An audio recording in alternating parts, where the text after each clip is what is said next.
Olá, seja bem-vindo a mais um estudo do livro de Mateus. Nós estamos no capítulo 9 e hoje vamos falar do versículo 14 ao versículo 17. Esse aqui é um espaço de reflexão, onde a gente passa a analisar a vida, o evangelho, à luz de quem foi Jesus. À luz de quem foi Jesus. Por que Jesus? João vai dizer que ele é o Logos, né? Ele é o Logos, ele é a palavra viva. E Paulo vai dizer que ele é o autor e consumador da nossa fé. Toda a nossa fé está nele, por ele e para ele. E ele mesmo vai falar, né? Eu e o Pai somos um.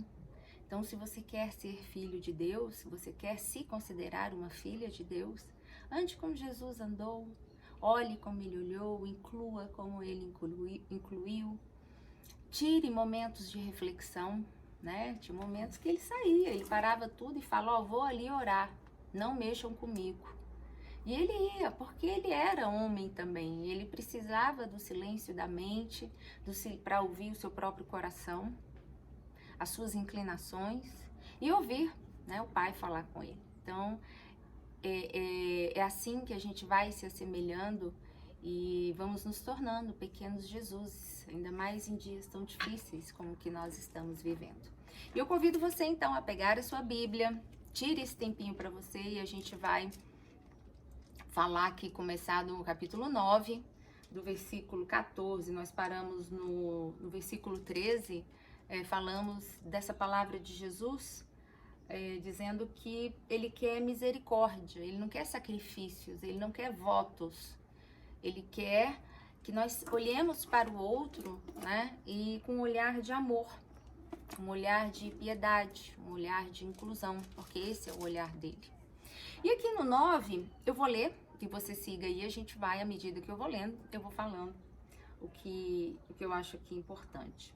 Então vieram os discípulos de João, dizendo, por que jejuamos nós e os fariseus, muitas vezes, mas os teus discípulos não jejuam? Falando para Jesus isso. Respondeu-lhes Jesus, podem estar tristes os convidados para o casamento, enquanto o noivo está com eles? Dias, porém, virão em que o noivo lhes será tirado, e nesses dias jejuarão. Ninguém põe remendo de pano novo em vestido velho, pois semelhante remendo rompe o vestido e faz maior a rotura. Nem se põe vinho novo em odres velhos, do contrário, rompe-se os odres, entorna-se o vinho e os odres se estragam. Mas põe-se vinho novos em odres novos e ambos se conservam. Então esse é um encontro que Jesus teve com os discípulos de João. E esses discípulos de João, esse João aqui é aquele João Batista lá, que foi o precursor, né? Chamou a todos fora da cidade de Jerusalém, no deserto, João do deserto, que comia gafanhotos, mel, tinha uma vida bastante rústica, e começou a pregar sobre arrependimento. E aqui em Mateus vai dizer que muitos iam ter com ele e eram batizados lá. Esse mesmo João aqui, esses discípulos são discípulos de João. E aí os discípulos de João se aproximam de Jesus e perguntam, por que jejuamos nós e os fariseus muitas vezes, mas os teus discípulos não jejuam? Olha que pergunta interessante, né? E a gente tem que parar um pouco para pensar o que tem atrás dessa pergunta, né? O que essa pergunta está dizendo, não para Jesus, mas antes, se não antes, o que ela diz dos próprios discípulos. Eles perguntando para Jesus, olha, a gente jejua, a gente cumpre o ritual do jejum, né? E os teus discípulos não. Essa pergunta, ela guarda atrás um quezinho que a gente precisa aprender sobre do que está se tratando aqui.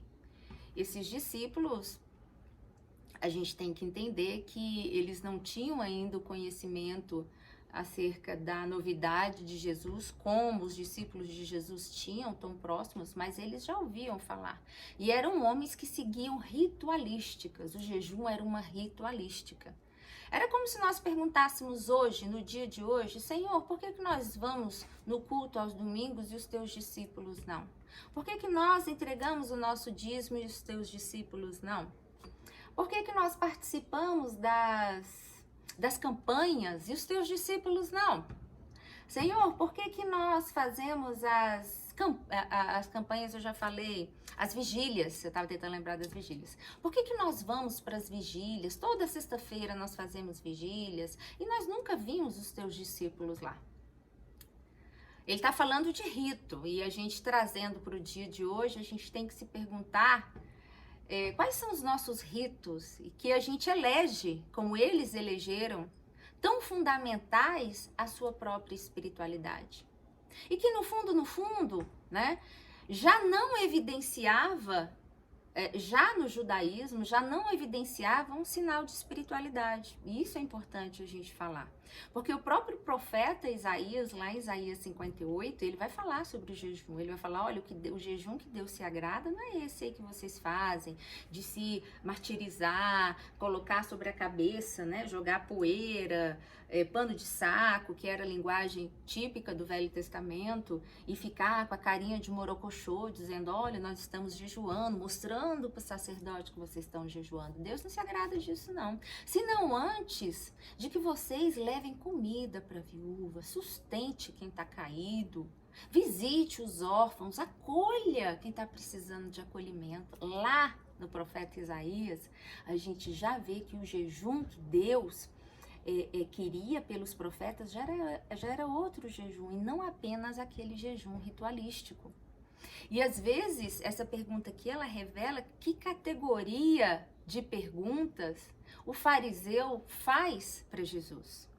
E a gente tem que tomar cuidado para que os nossos questionamentos também não evidenciem um comportamento farisaico e não nos mostre, não nos coloque nessa condição de farisaísmo, melhor dizendo. Essa é a questão. Porque essa pergunta, que evidencia naturalmente um comportamento farisaico, nem sempre ela vem em forma de pergunta. Isso me faz lembrar aqui, às vezes, o nosso comportamento farisaico, ele vem em modo de oração também. Lembra lá do fariseu orando?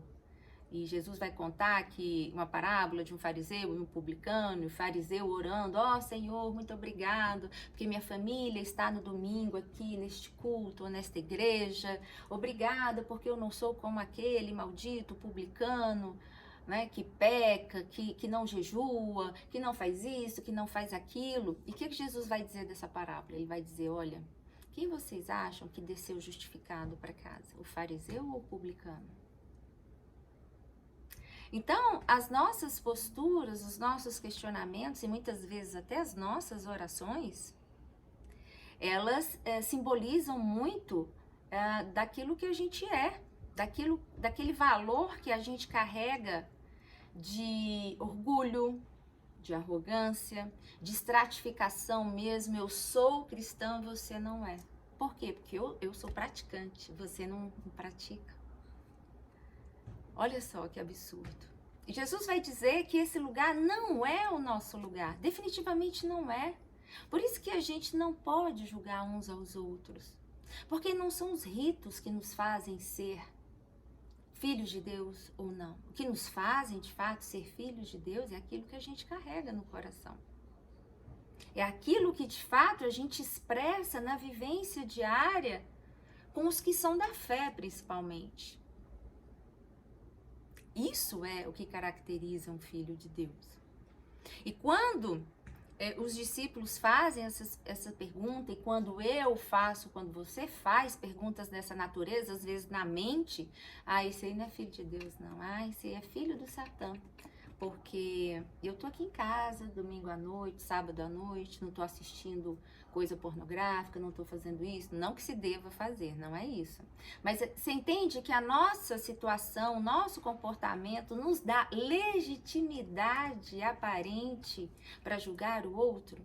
E o que Jesus está dizendo que o que eu faço, na melhor das hipóteses, é isso aqui. É um jejum de rito, é uma oração de rito. E em Jesus eu aprendo que esse não é um bom caminho. Esse é o caminho do farisaísmo, do comportamento farisaico. Tanto é que o próprio Jesus vai responder o seguinte, olha, vem cá, pode estar triste os convidados para o casamento enquanto o noivo está com eles? E Jesus sempre trazendo metáforas né, que tivessem a ver com aquela realidade, que tivesse a ver com a cultura, com a realidade até religiosa deles, porque o casamento aqui, como metáfora, ele é exatamente o mesmo símbolo que alguns profetas do Velho Testamento, Jeremias usa essa simbologia do casamento, Isaías usa a simbologia do casamento. O casamento o quê? O casamento de Deus com o seu povo. O seu povo está sendo preparado para esse casamento. Por quê? Lembra lá em Gênesis de uma só carne, desse homem, né, com a mulher que casando, se unindo. Vamos usar o termo se unir, porque o termo casamento mesmo, ele é bem depois disso, mas que quando se unem de tal forma que são fiéis um ao outro, são também leais e, portanto, se tornam uma só carne. Pois é essa metáfora de ser um com Deus é que ele traz para os profetas no Antigo Testamento e vem trazendo para a gente. Que inclusive isso vai permear essa metáfora do casamento, não só aqui no Evangelho de Mateus, mas vai permear as cartas paulinas e vai permear até o Apocalipse.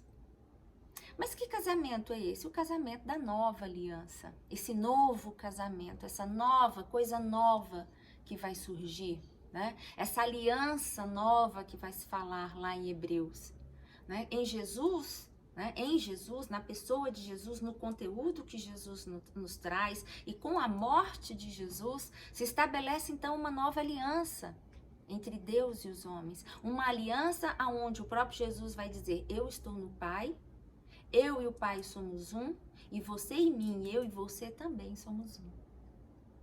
É nesse casamento, né, onde nós e Deus somos um. A partir de quem? A partir de Jesus. Porque ele é quem ressurge na cruz. A ressurreição é o quê? É a prova viva de que ele venceu a morte, toda e qualquer morte interior. É ele que nos dá a possibilidade de uma nova vida. É ele que é o dono de todo o milagre. Por isso que ele é o alfa e ele é o ômega. Por isso que ele é o princípio e ele é o fim. Por isso que lá em Colossenses 1, Paulo vai dizer: por ele, para ele, por meio dele, tudo é manifesto, todas as coisas são feitas. É por causa dessa nova aliança, é por causa desse casamento. E ele, por isso que ele usa essa metáfora: olha, dias porém virão que o noivo lhes será tirado. Nesses dias vocês jejuam. O que Jesus está querendo dizer? Olha, nesse momento em que eu estou aqui, é o momento para vocês aprenderem de mim.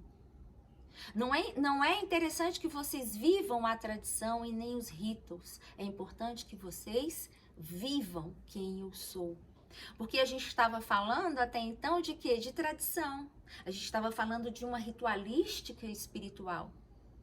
E Jesus vem com essa mensagem do casamento, né, trazendo o que no seu bojo? Trazendo o entendimento de que ele estando presente, ele é a própria espiritualidade a ser vivenciada. Né? Então ele fala: olha, em vez de vocês jejuarem, buscarem coisas que são de menor valor, o jejum está aqui, o noivo está aqui.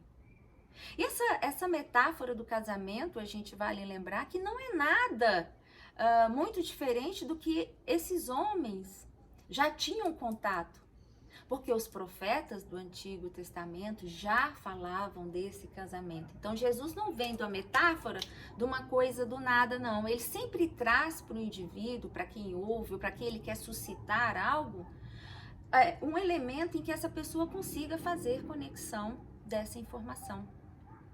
Então é isso. O que Jesus quer hoje, né, de nós, é que a gente não viva as ritualísticas do tempo, mas que a gente se aproprie do noivo, que a gente se aproprie desse que ressurgiu. É nele que mora a vida, é isso que Jesus está dizendo. E eu vou parando por aqui. Volto mais depois, nos versículos 16 e 17, que a gente vai dar continuidade a mais essa reflexão. Eu fico por aqui, mas convido você a compartilhar, a passar para outras pessoas e a ler a palavra. Leia, se abasteça, deixe ela fluir na sua alma e trazer vida nova. E aí você vai ver rios de água viva fluindo do seu coração. Até a próxima.